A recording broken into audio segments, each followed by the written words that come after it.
সে কি করে থাকবে না থাকবে বুঝবে? আমাকে কেন বলছেন? আর কাকে বলবো জামাই? আমাদের তো তুমি ছাড়া আর কেউ নাই। তুমি আমার ভালো জামাই, তুমি আমার সোনা জামাই। এভাবে আমার মেয়ের জীবনটা নষ্ট করে দিবে তুমি।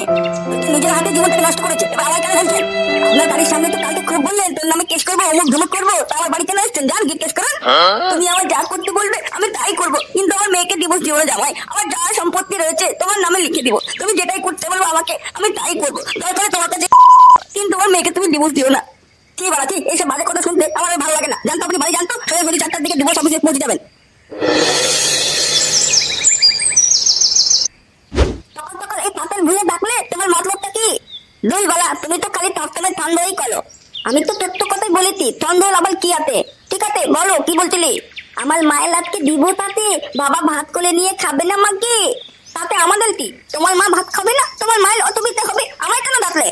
বালা বোঝে না থোদে না, খালি লাগে দেয় লাগে দেয় লাগে দেয়। একবার তো ভেবে দেখো মাও থাকবে না আর বাবা তবে প্রতিদিন কাঁদে, আর আমাদের দুধের ফাঁকা জায়গা কি না কি করতে পারবো? বুঝতে পারতো? বুঝতে পারো কি আছে? তোমার তো লাগানোর ধান্দা, তাকে বুঝিনি।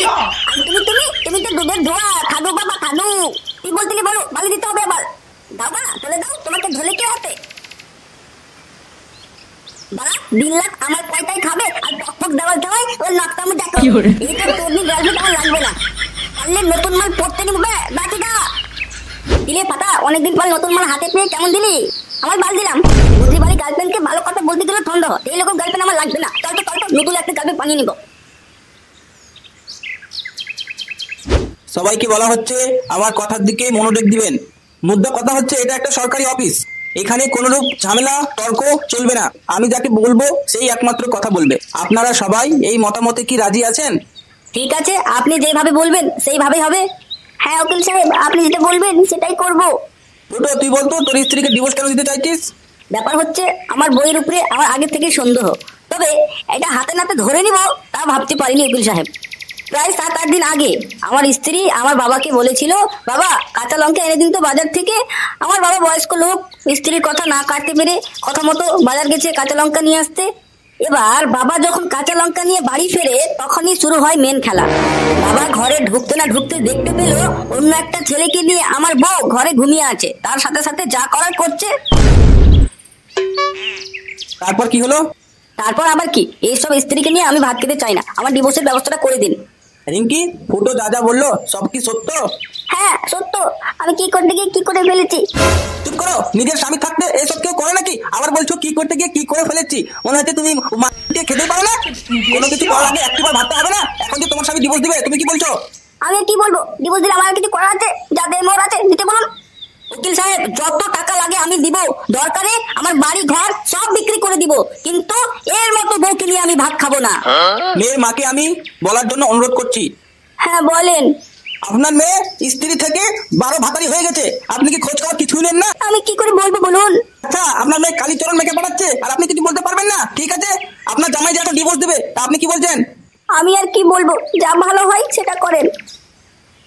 তোর নাম, তোর বাবার নাম, তোর মায়ের নাম আর ঠিকানা সুন্দর করে বল। আমার নাম ফুটো খানকি, আমার বাবার নাম নন্টু খানকি, আমার গ্রাম হচ্ছে পঞ্চচন্দ্রপুর, থানা কালিয়াচক, জেলা মালদা। রিঙ্কি, তোর নাম ঠিকানা বলতো। আমার নাম রিঙ্কি, বাবা মৃত্যু, মায়ের নাম পঞ্চমী, বাড়ি সদরঘাটে, জেলা মালদা। শোন ফুটো, কথা হচ্ছে আমি সরকারি উকিলের কাছে যাচ্ছি।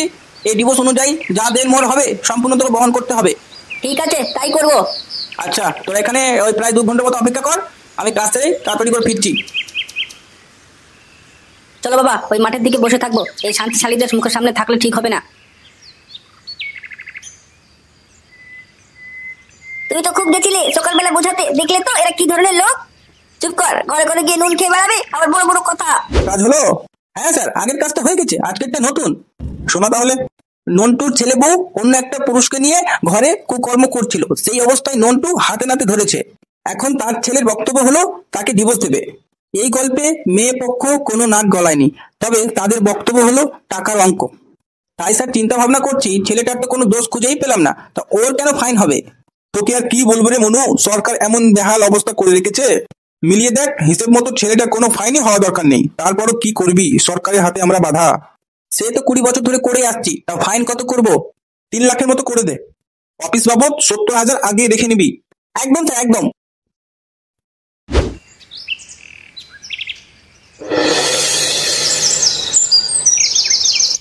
সরকারি অনুযায়ী ফটোকে 3 লক্ষ টাকা নগদ দ্বিতীয় পক্ষের হাতে তুলে দিতে হবে। এই কেমন বিচার? যার কোনো দোষ নেই, যার কোনো কুকর্ম নেই, তার 3 লক্ষ টাকা জরিমানা কোন হিসেবে হয়? একটা মেয়ের জীবন নষ্ট করবি আর 3 লাখ টাকা দিবি না? তোকে কে বলেছিল অন্য ছেলে মেন খেতে? ঠিক আছে, আমি 3 লক্ষ টাকা দিব, ডিভোর্সটা করান। হ্যাঁ, সে ডিভোর্স হবে, টাকা দে। আপনি কোন ধরনের কথা বলছেন? এখনই তো টাকার কথাটা বললেন, তার ব্যবস্থা তো করতে হবে। ঠিক আছে বাবু, সবই বুঝেছি। তা টাকা না পেলে তো ডিভোর্স করানো যাবে না। আগে তুই টাকাটা নিয়ে আয়। ঠিক আছে, আমাকে 5 দিনের সময় দিন, আমি টাকার ব্যবস্থা করছি। হ্যাঁ দারোয়া, দারোয়া 2 টাকা হয় না, আমাকে 3 লাখ টাকা ব্যবস্থা করবে দারোয়া। 5 দিন সময় দেওয়া যাবে না, ডিভোর্স করাতে গেলে 3 দিনের মধ্যে টাকা দিতে হবে। ছোট মুখে অত কিসের কথা? 3 লক্ষ টাকা 5 দিন লাগবে না ব্যবস্থা করতে? এইখান থেকে কোর্ট ক্লোজ করছি, 5 দিন পরে টাকা আসবে, তারপরেই ডিভোর্স হবে। এই চলো চলো। কি রে মা, চল। হ্যাঁ চলো। হ্যাঁ বে, তুই যে 5 দিনের সময় নিলি, তা 5 দিনের মধ্যে তুই টাকাটা ব্যবস্থা করতে পারবি? কেন পারবো না? অবশ্যই পারবো, দরকার হলে বাড়িটা বিক্রি করে দিব। বাল করিস। তুমি কেন এত মাথা গরম করছো? কি চলো ভাই চলো। দাদি, বাবা আর দাদু ঠিক কতক্ষণ হয়েছে বাড়ি থেকে বেরিয়েছে, এখন কেন ফিরেনি? তো দাদু আর তোর বাবা বিশেষ একটা কাজে গেছে, তুই বাইরে গিয়ে খেল, ওরা ফিরে যাবে। ঠিক আছে, আমি তাহলে বাগানের দিকে গেলাম। দেখ দেখ, তোমার কাকে ঠেলে এদিকে আসতে। ছেলেগুলো আমার মজা নিচ্ছিস না? নে, আমি তোকে একদিন দেখাবো। মারাই মাল রে, কতদিন হয়ে গেল কোনো মালকে পক দেওয়া হয়নি। আজকে একটা অবস্থা করি। যাই যাই, স্কুলের দিকে দেখি। দাদা, তোমার বাড়ি কোথায়? তোমাকে তো খুব চেনা চেনা লাগতে। আরে বাবু, আমায় চিনতে পারছিস? তা তোর বাবার নামটা বল দেখি। আমার বাবার নাম পুতো আর মায়ের নাম লিঙ্কি। কি বললি? তোর বাবার নাম ফুটো? দুল বলা, কানে কি তুমি কম তো না? হ্যাঁ হ্যাঁ, আমি কানে কমে শুনি। যা বাড়ি যা। শালা এ রিঙ্কির ছেলে বাবা।